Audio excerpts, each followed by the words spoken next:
வணக்கம். இது அக்ஷரம் அக்ஷயம். இன்றைக்கி நம்ம பிரவீன் பூர்வாதில் தக்ஷினி கதாயே அப்படிங்கிறதுல முதல் கதையான மேரி பத்னி அப்படிங்கிற கதையோட சாராஞ்ச் முதல்ல பார்க்க போகிறோம்.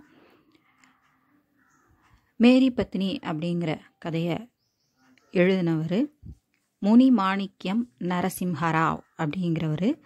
இதை அனுவாது செஞ்சவர், அதாவது மொழிபெயர்த்தவர் ஸ்ரீ வே ஆஞ்சநேய சர்மா அப்படிங்கிறவர். அதாவது தக்ஷினி கதாயே அப்படிங்கிற புத்தகத்தில் தமிழ், தெலுங்கு, மலையாளம், கன்னடம் இந்த 4 மொழிகள்லேயும் இருக்கக்கூடிய அந்தந்த மொழிகளில் இருக்கக்கூடிய கதையை ஹிந்தியில் சில ஆத்தர்ஸ் எழுத்தாளர்கள் மொழிபெயர்த்திருப்பாங்க. அப்படி மொழிபெயர்க்கப்பட்ட கதைகள் இதில் இருக்குது. அதனால் தக்ஷினி சவுத்து சைடில் இருக்கிறது அப்படிங்கிறனால தக்ஷினி கதாயே அப்படின்னு அந்த புத்தகத்தில் கொடுத்துருக்குறாங்க. மேரி பத்னி ஓம் சக்தி கைடில் ஏற்கனவே இருக்குது. அது 3 வருஷத்துக்கு முன்னாடியே அதை அப்லோட் பண்ணியாச்சு. இப்போ இது சரவணா கைடில் இருக்கிறது. வாங்க பார்க்கலாம். மேரி பத்னி என் மனைவி.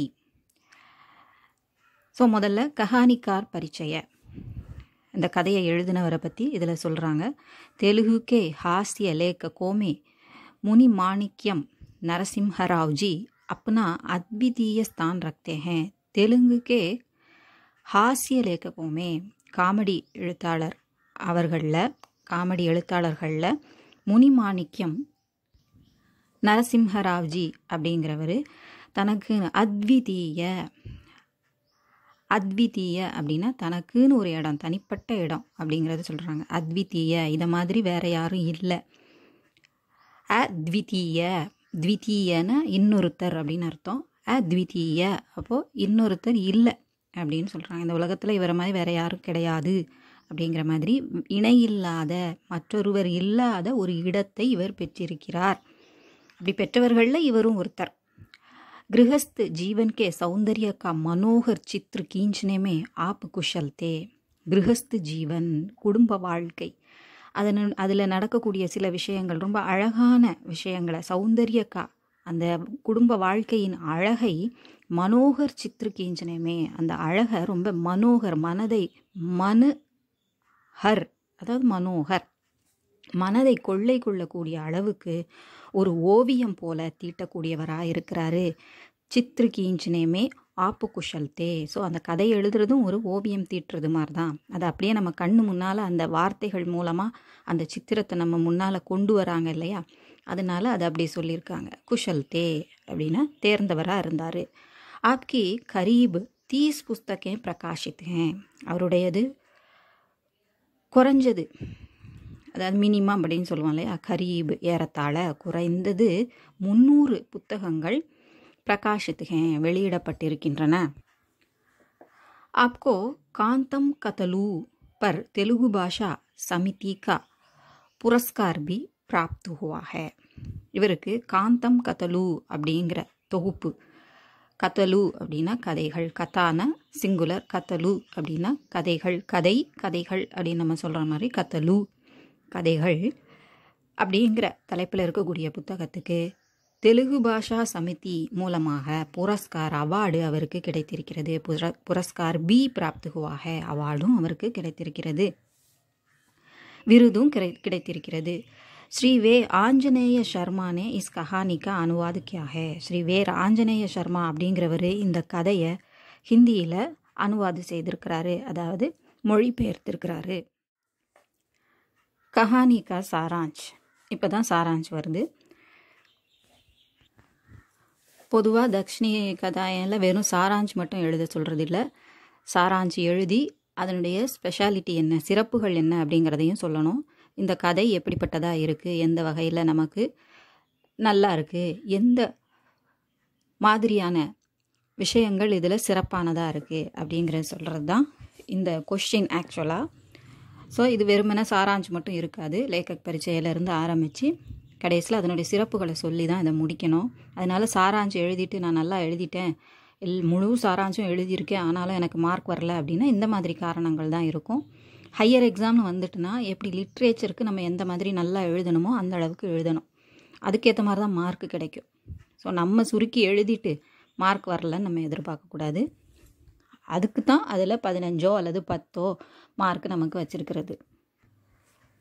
லேக்கக் மச்சிலிப்பட்டினம் மே ரஹத்தே தே. இது ஆந்திராவில் இருக்கிறதுனால அங்கே உள்ள ஊர் பெயர்கள் தான் இருக்கும், தெலுங்கு அப்படிங்கிறதுனால. லேக்கக் இதை எழுதின எழுத்தாளர் தானே பேசுகிற மாதிரி தான் இதில் சொல்லியிருக்கிறாரு, தன்னையே கேரக்டராக வச்சு தான் சொல்லியிருக்கிறாரு. மச்சிலிப்பட்டினத்தில் வசித்து வந்தார். வே கிசி ஸ்கூல் மே அத்தியாபக் தே. அவர் ஒரு ஸ்கூலில் டீச்சராக இருந்தார். காந்தம் உஸ்கி பத்னி தி. காந்தம் அவருடைய, உன்கி பத்னி தி அவருடைய மனைவி, அவர் மனைவி. பிரயாகம்மா காந்தம் கி சஹேலி தி. ஸோ காந்தமோட சஹேலி அதாவது தோழி வந்து பிரயாகம்மா அப்படிங்கிறவங்க. வகு தப்பேதிக்கு பீமாரி சே பீடித்தி. அவ டிபியால் பாதிக்கப்பட்டிருந்தாள். பீடித்னா பாதிக்கப்பட்டிருத்தல், நோயுற்றிருத்தல், பீமாரின நோய்.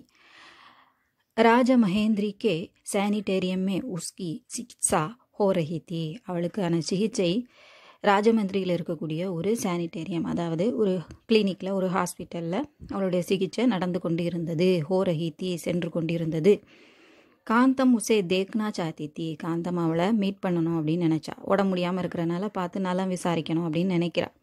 காந்தம் ஜாத்தி தோ லேக்கோ பி ஜானா படுத்தா. காந்தம் வந்து தனியாக வெளியூருக்கு போக முடியாது. அப்போ எப்படியும் லேக்குக்கும் கூட வந்து தான் ஆகணும், தன்னுடைய கணவனும் வந்து ஆகணும். பைசே அதிக खर्च हो जाते. பைசா அதிகமாக செலவாகும். इसलिए यह तय हुआ कि लेखक प्रयागम्मा को देख जाएंगे. அதனால் இதனால் என்ன முடிவு எடுக்கிறாங்க, தயகுவா, அதனால் இவ்வாறு எடுக்கப்பட்டது, முடிவானது. லேக்கக்கு பிரயாகம்மாவை போய் பார்க்க போகிறாங்க. எப்படியும் 2 பேர் போகிறதுக்கு ஒரு ஆள் போய் பார்த்துட்டு நலம் விசாரித்து இங்கே சொல்லிக்கலாம் அப்படிங்கிறதுல. कांतम ने बार बार पति से कपड़े बेटिंग और दुशाले का ख्याल रखने को कहा. அப்படி அவர் பயணத்துக்காக கிளம்பும்போது ட்ரெயினில் போகணுங்கிறதுனால பெட்டிங், துணி எல்லாம் எடுத்துகிட்டு போகிறாரு. அப்படி போகும் ஷால் எல்லாம் எடுத்துகிட்டு போகிறாரு. அதெல்லாம் நல்லா கவனம் வச்சுக்கணும், கியால் ரக்னேக்கே, நல்லா கவனமாக பார்த்துக்கோங்க அப்படின்னு சொல்கிறதுக்காக அடிக்கடி அவர் ரிமைண்ட் பண்ணிகிட்டே இருக்கிறா. பார் பார், அடிக்கடி மீண்டும் மீண்டும் அவர் சொல்லிக்கிட்டே இருக்கிறா. லேக்கக்கு பத்னி சே 25 रुपये लेकर ரயில்வே ஸ்டேஷன் செலேகே. இது அந்த கால கதைங்கிறதுனால ரூபா கம்மியாக தான் சொல்லியிருக்காங்க. அதுவே அப்போது அவ்வளோ 2500 மாதிரி. ஸோ 25 ரூபா வாங்கிட்டு போகிறாரு மனைவிட்டேருந்து. லேக்கக்கு ராஜமஹேந்திரி ஸ்டேஷன் உத்தரே. ட்ரெயினில் போகிறவர் ராஜமஹேந்திரி ஸ்டேஷனில் இறங்குறாரு. உத்தரே அப்படின்னா இறங்கினார். உன்கோ பத்தா சலா கி சானிடேரியம் 2 मील की दूर पर है. அங்கேருந்து அந்த ஸ்டேஷன்லேருந்து 2 கிலோமீட்டர் தூரம் தான், பேசாமல் நடந்தே போயிடுவோம் அப்படின்னு அவர் நினைக்கிறார். दूर पर है 2 मील की 2 மைல். गाड़ी रखने से पैसा खर्च होगा ऐसा समझकर वे पैदल चले. வண்டி அமர்த்தி போகிறதுனால, ரக்னா அப்படின்னா வைத்தல்னு ஒரு அர்த்தம் இருக்குது. நம்ம தமிழில் சொல்லும்போது வண்டி அமர்த்தி போகிறது அல்லது வண்டி பிடிச்சி போகிறது, இதில் பக்கடுன்னு கொடுத்துருப்பாங்க இல்லைன்னா. ஸோ எப்படினாலும் சொல்லலாம் இல்லையா, சில 2-3 வழக்குகள் இருக்கும். அதுபடி காடி ரக்னேசே வண்டி அமர்த்தி போகிறதுனால பைசா கர்ச்சு ஹோகா, பைசா செலவாகும், எக்ஸ்ட்ரா தானே செலவாகும் அப்படின்னு சொல்லி நம்ம நடந்தே போவோம் அப்படின்னு ஐசா சமஜுக்கர் அப்படின்னு நினைத்து அப்படி அவருக்கு தோணுது. அதனால் அவர் பைதல் செலே நடந்தே செய்கிறாரு. பயிர் கால் மூலமாக பாதம் வச்சு நடந்து போகிறதுனால பைதல் அப்படின்னு ஞாபகம் வச்சுக்கணும். वहाँ प्रयागम्मा से मिलकर कुशल क्षेम पूछा. அங்கே போய் பிரயாகம்மாவை மீட் பண்ணுறாரு. மீட் பண்ணி அவர்கிட்ட குஷல் க்ஷேம் நலம் விசாரிக்கிறாரு, குசலம் விசாரிக்கிறாரு, க்ஷேமம் விசாரிக்கிறாரு. அதனால் என்னது, நலம் விசாரித்தல். 1 बजे वहाँ से ராஜமஹேந்திரி வாபஸ் ஆயே. அங்கேருந்து 1 மணிக்கு ராஜமஹேந்திரி ஸ்டேஷனுக்கு திரும்ப வரார். एक होटल में 4 आने का खाना खाया. ஒரு ஹோட்டலில் 4 அணா கொடுத்து சாப்பிட்றார். 4 அணான்னா 25 பைசா கொடுத்து சாப்பாடு சாப்பிட்றார். ஸ்டேஷன் ஜாக்கர் டிக்கெட் லியா. ஸ்டேஷனுக்கு போய், அங்கேருந்து ராஜமந்திரி ஸ்டேஷனுக்கு போய் ஹோட்டலில் சாப்பிட்டுட்டு ஸ்டேஷனுக்கு போய் டிக்கெட் எடுக்கிறாரு. அக்லே தின் 10 बजे லேக்கக் கர் பहुंच गए. அடுத்த நாள் 10 மணிக்கெல்லாம் வீட்டுக்கு வந்து சேர்ந்துடுறாரு. லேக்கக்கோ 2-4 दिन बाद आने की बात थी. லேக்கக்கு 2-4 நாள், நம்ம 2-3 நாள் சொல்கிறது, அவங்க 2 நாளுன்னு சொல்லியிருக்கிறாங்க அவங்க வழக்குப்படி. ஸோ 2-3 நாள் கழிச்சு தான் வரதா இருந்தது. அப்படி தான் அவங்க பேசியிருந்தாங்க, முடிவாக இருந்தது. மகர்வே அகிலேஹி தின் லவுட் கயே. ஆனால் அவர் அடுத்த நாளே திரும்பிடுறார். லவுட் கயே தே திரும்பி இருந்தார். உன்கே சாத் பெட்டிங் பி நஹி தி, அவர் கொண்டு போன பெட்டிங்கும் இல்லை. அந்த காலத்தில் நம்ம அவர் எதுக்கு பெட்டிங் கொண்டு போகிறாருங்கிறத நம்ம பார்க்கல இல்லையா. ஸோ அந்த காலத்தில் ட்ரெயினில் வந்து சீட்டெல்லாம் குஷனோடு இருக்காது, எல்லோ கலரில் அப்படியே வுட்டில் தான் இருக்கும். அந்த பார்க்லலாம் போட்டிருக்கிற வுட்டன் சேர் அந்த கேப்பாக இருக்கிற மாதிரி, அந்த சட்டமாக இருக்கிற மாதிரி அப்படி தான் இருக்கும். அதனால் நம்ம பெட்டிங் கொண்டு போய் அதை அது மேலே விரித்து தான் நம்ம தூங்குறதுக்கு உபயோகப்படுத்துகிற மாதிரி இருக்கும். கீழே படுத்தாலும் சரி, அதுக்கு மேலே படுத்தாலும் சரி, பெட்டிங் நம்ம கொண்டு போக வேண்டியிருக்கும். பழைய படங்களில் பார்த்துருப்பீங்க, அப்படியே சுருள் மாதிரி கொண்டு போவாங்க. இப்போ யோகா மேட்டு கொண்டு போகிற மாதிரி அந்த பெட்டை குண்டாக பெருசாக கொண்டு போவாங்க. ரயிலில் பயணம் செய்யணும், ட்ரெயின் பயணம் செய்யணும் அப்படின்னாலே அதுவும் நமக்கு தேவைப்படும். அதனால அவர் கொண்டு போனார். இப்போ அந்த பெட்டிங்கும் இல்லை. அந்த பெட்டிங்க்கு உள்ளேயே நம்ம ட்ரெஸ்ஸையும் வச்சு கூட நம்ம சுருட்டி வச்சுக்கலாம். அந்த மாதிரி தான் வச்சுருப்பாங்க சிலர். காந்தம்கோ ஆச்சரியம் ஹுவா, பெட்டிங்கும் காணுமே, இவர் வெறுங்கையோடு திரும்பி வராரு அப்படின்னு சொல்லிட்டு காந்தம்க்கு ரொம்ப ஆச்சரியமாகவும் இருக்கும். வகு பய ஒரு துக்குக்கே சாத்து, பயத்தோடையும் ஏதோ ஆயிடுச்சு, எனக்கு எல்லாமோ தொலைச்சிட்டார் போல் இருக்கு, என்ன ஆச்சோ தெரிலையே அப்படின்னு பயத்துலையும் துக்கத்துலையும் கவலையிலையும் கை சவால் கர்ணையிலேயே கேள்வி மேலே கேள்வி கேட்குறா. பல கேள்விகள் கேட்குறா. ஒரு அக்கறையில் தான் கவலையில் தான் கேட்குறா. லேखक ने अपनी कहानी सुनाई तो इस प्रकार है, सुनाई जो इस प्रकार है, அவர் நடந்த கதையை சொல்கிறார், அது இவ்வாறு அப்படின்னு சொல்கிறாங்க. ரேல் பதற்கல் ஜானேசே கர்ச்சா கம் படுத்தாத்தா, அந்த ஒரே ட்ரெயினாக பிடிக்காமல் 2 ட்ரெயின் மாற்றி போகிறதுனால, ஒரு ஸ்டேஷனுக்கு போய் இறங்கி அங்கேருந்து இன்னொரு ட்ரெயின் பிடிச்சி போகிறதுனால கொஞ்சம் செலவு மிச்சமாகுது. इसलिए லேखக்கு பீமாவரம் பहुंचे, அதனால் பீமாவரம் வரைக்கும் டிக்கெட் எடுத்து அங்கே போய் சேர்றாரு. भीमावरम से मछलीपट्टनम जाने के लिए टिकट मांगा तो टिकट बाबू बोले कि कैकलूर जाकर वहाँ से मछलीपट्टनम का टिकट लेने से 4 आने बच जाते हैं. சரி, பீமாவரத்துலேருந்து மச்சிலிப்பட்டம் போகிறதுக்காக டிக்கெட் வாங்குவோம் அப்படின்னு போய் மாங்காத்தோ கேட்டால் டிக்கெட் பாபு சொல்கிறாரு, அவர் அங்கேருந்து 2ஆக பிரித்து கேக்கலூருக்கு டிக்கெட் எடுத்து போய் அங்கேருந்து மச்சிலிப்பட்டினத்துக்கு டிக்கெட் எடுத்தால் 4 அணா உங்களுக்கு மிச்சமாகும் அப்படின்னு சொல்கிறாரு. உஸ்கே ஆக்ரஹ்கே காரண் லேखक கைக்கலூருக்கா டிக்கெட் இல்லையா, சரின்னு சொல்லி அவர் வேண்டிக்கிட்டது, அவர் சொன்னதன் காரணமாக, அவருடைய வலியுறுத்தல், அவர் ஆலோசனை மாதிரி சொல்கிறாரு. அதனால் கைக்கலூர் டிக்கெட்டு வாங்குறாரு. गाड़ी में बैठने के बाद उन्होंने देखा कि उनका पर्स गुम हो गया. வண்டியில் போய் உட்கார்ந்த பிறகு தான் பார்க்குறாரு அவருடைய பர்ஸு காணாமல் போச்சு. இப்போ என்ன செய்ய முடியும், கைக்கலூர் வரைக்கும் தான் போக முடியும். அதுக்கப்புறம் நம்ம பணம் இல்லைன்னா என்ன செய்கிறது, மச்சிலிப்பட்டினத்துக்கு டிக்கெட்டும் எடுக்க முடியாது. அப்புறம் தான் அதை கவனிக்கிறாரு. ரேல் மே பைட்டே सज्जनों में से एक ने कहा कि मास्टर जी आप जाकर पर्स को ढूंढ आए, आपकी बेडिंग का हम ख्याल करेंगे. அப்போ அங்கே இருந்த ரயில்மே பைட்டே சஜ்ஜனோமே, அங்கே ட்ரெயினில் உட்காந்துருந்த சில ஜென்டில்மேன் நல்லவங்க ஒரு சிலர் சொன்னாங்க, மாஸ்டர்ஜி நீங்கள் போய் பர்ஸை தேடுங்க, பர்ஸுக்கோ டூண்டு ஆயே, தேடிட்டு வாங்க, உங்களுடைய பெட்டிங்கை நாங்கள் பார்த்துக்கிறோம், கேள் இருக்கீங்க, கவனிச்சிக்கிறோம் அப்படின்னு அவங்க சொல்கிறாங்க. ஏகுமான்கள் லேखक பர்ஸ் டூண்டுனே கையே, சரின்னு அதை ஏற்றுக்கிட்டு அவர் பர்ஸை தேட போகிறார். பர்ஸ் நஹி மிலா, பர்ஸு கிடைக்கல. அதுக்குள்ளேயும் யாராவது எடுத்துகிட்டு போயிருப்பாங்க போல் இருக்கு. வே லவுட்டே தோ காடி சூட்டு சுக்கி தீ, அவர் திரும்பி வண்டியில் ஏறலான்னு வரும்போது அதுக்குள்ளேயும் வண்டி அங்கேருந்து போயிருச்சு. உன்கே ஹாத்மே 4 அணே தே, கையில் இருந்தது 4 அணா தான் இருந்தது. அந்த 4 அணாவை மிச்சம் பிடிக்கிறேன்னு கடைசியில் அந்த 4 அணா தான் அவர்கிட்ட கையிலேயே இருக்குது. वे वहाँ से गुड़ीवाड़ा जाकर एक मित्र से रुपये उधार लेकर घर पहुँचे. அங்கேருந்து அந்த பைசா வச்சு குடிவாடாங்கிற இடத்துல அவருக்கு தெரிஞ்சவர் நல்ல வேலை இருந்திருக்காரு. அதனால் அவருடைய ஃப்ரெண்டு அவர்கிட்ட போய் கடன் வாங்கி கடன் வாங்கி வீடு வந்து சேர்றார். ருப்பே பி கோகையே பெட்டிங் பி கோகையா, அவருடைய பைசாவும் போய் தொலைஞ்சு போச்சு, பெட்டிங்கும் தொலைஞ்சு போச்சு, இழந்துட்டார் ரெண்டையுமே. காந்தம்கோ இஸ் பாத் கா துக் தா மகர் லேखक விஸ்வாஸ் தா கி பெட்டிங் மில் ஜாயேகா. காந்தம் அதை நினச்சி கவலைப்படுறா, பெட்டிங் போச்சு, எல்லாம் போச்சு, ஜாமான்லாம் போச்சு அப்படின்னு கவலைப்பட்டாலும் லேखक ஒரு நம்பிக்கை இருந்தது, எப்படியும் பெட்டிங் வந்து நமக்கு திருப்பி கிடச்சிரும், நமக்கு எப்படியும் கொண்டு வந்து சேர்த்துருவாங்க அப்படின்னு அவர் நம்புகிறார். दूसरे दिन सवेरे एक कुली आकर லேखक का बेडिंग और एक चिट्ठी देकर चला गया. அடுத்த நாள் காலையில் ஒரு கூலி வராரு. அது கூலி அங்கே ரயில்வே ஸ்டேஷனில் இருப்பாங்க இல்லையா, அவங்க வந்து லேக்கக்கோட பெட்டிங்கை கொடுத்துட்டு ஒரு லெட்டரும் கொடுத்துட்டு போகிறார். அதை கொடுத்து அனுப்புனவங்க ஏதாவது மெசேஜ் கொடுத்துருப்பாங்க இல்லையா, அந்த லெட்டரையும் கொடுத்துட்டு போகிறார். कांतम खुश हुई, कांतम को संतोषमायची ஒரு வழியாக கிடைச்சிதுன்னு. उसने बेडिंग खोल कर देखा तो उसमें कुछ मिठाई और एक साड़ी थी. அது பெட்டிங்கை திறந்து பார்த்தா உள்ள கொஞ்சம் ஸ்வீட்ஸும் ஒரு சேலையும் இருந்தது. அதான் ப்ளூரலில் கொடுத்துருக்காங்க, இருந்தன அப்படின்னு கொடுத்துருக்காங்க, ரெண்டையும் சேர்த்து.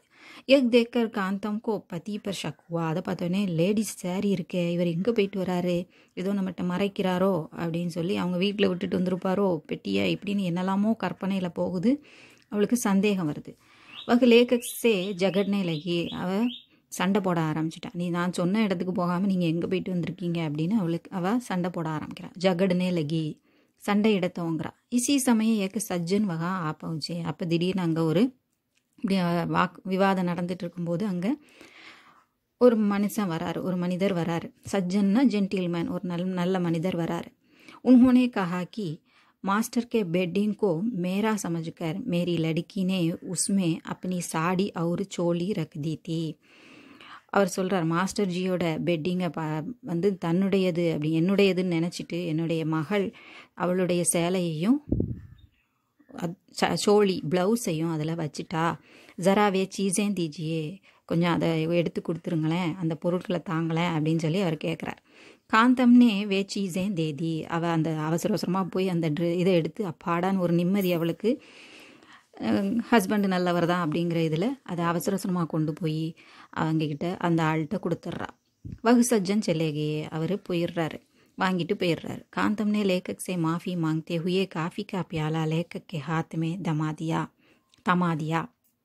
அவள் அந்த லேக்கக்கை பார்த்து மன்னிப்பு கேட்குறா.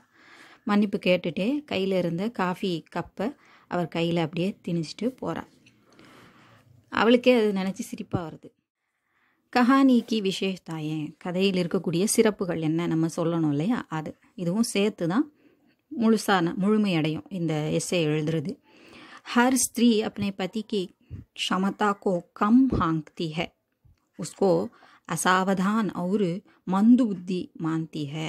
ஒவ்வொரு பொண்ணும் தன்னுடைய கணவனை பத்திக்கு க்ஷமத்தாகோ கணவனுடைய திறமையை குறைச்சி தான் அளவிடுறா.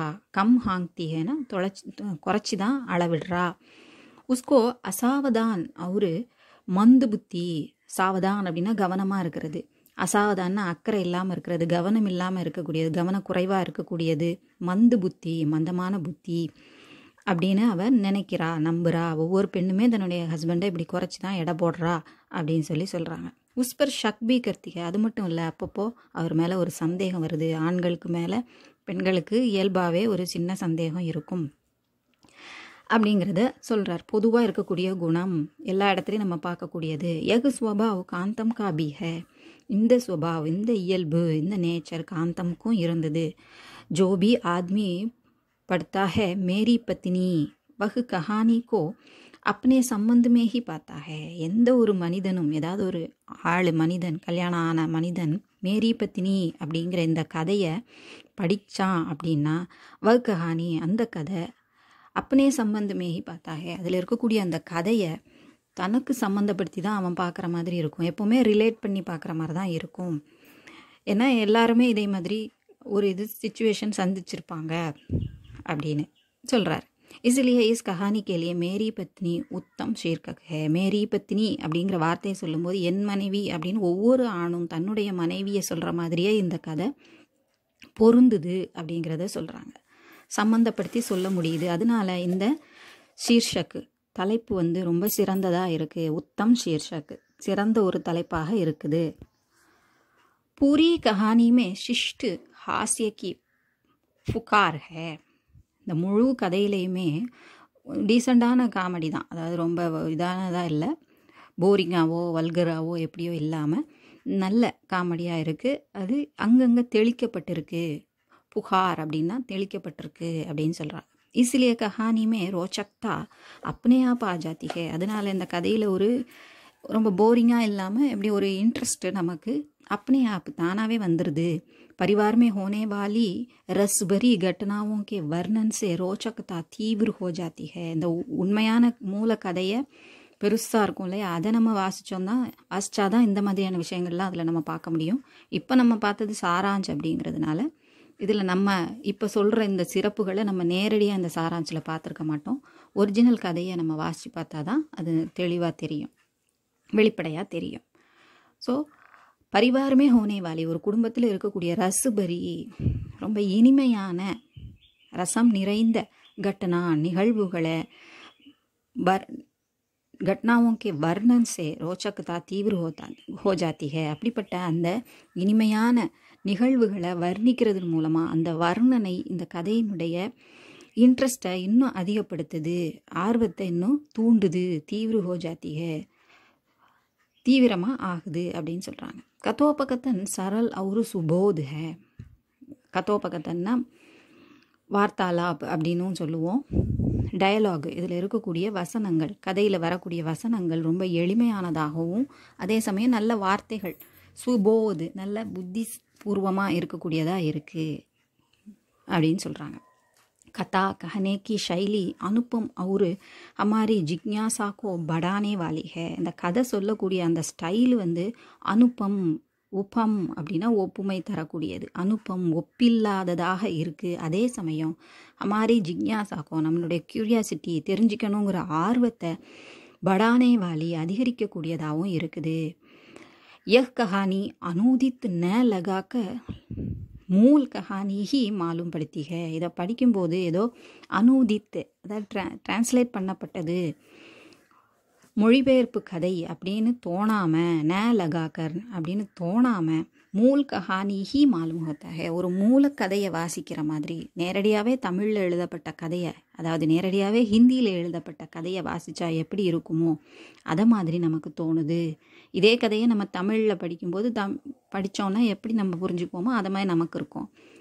இங்கே ஹிந்தியில் வாசிக்கும்போது ஹிந்திலேயே எழுதப்பட்ட கதை அப்படிங்கிற மாதிரி தான் இருக்கே தவிர ஏதோ டிரான்ஸ்லேட் பண்ண மாதிரி இல்லை அப்படின்னு சொல்கிறாங்க. ஸோ விசேஷத்தா எப்போவுமே இதில் அப்ரிசியேஷன் தான் இருக்கும், நல்லா இல்லைங்கிறத பெரும்பாலும் சொல்ல மாட்டோம், கிரிட்டிசைஸ் பண்ணுறதில்ல, அப்ரிசியேஷன் தான் கொடுக்குறது. ஸோ இந்த விசேஷத்தாயோடு எழுதுறது தான் ஹையர் லெவலில் எழுதுறது. வெறும் கஹானி சாராஞ்சி எழுதுறதுலாம் லோயரோடு முடிஞ்சு போச்சு.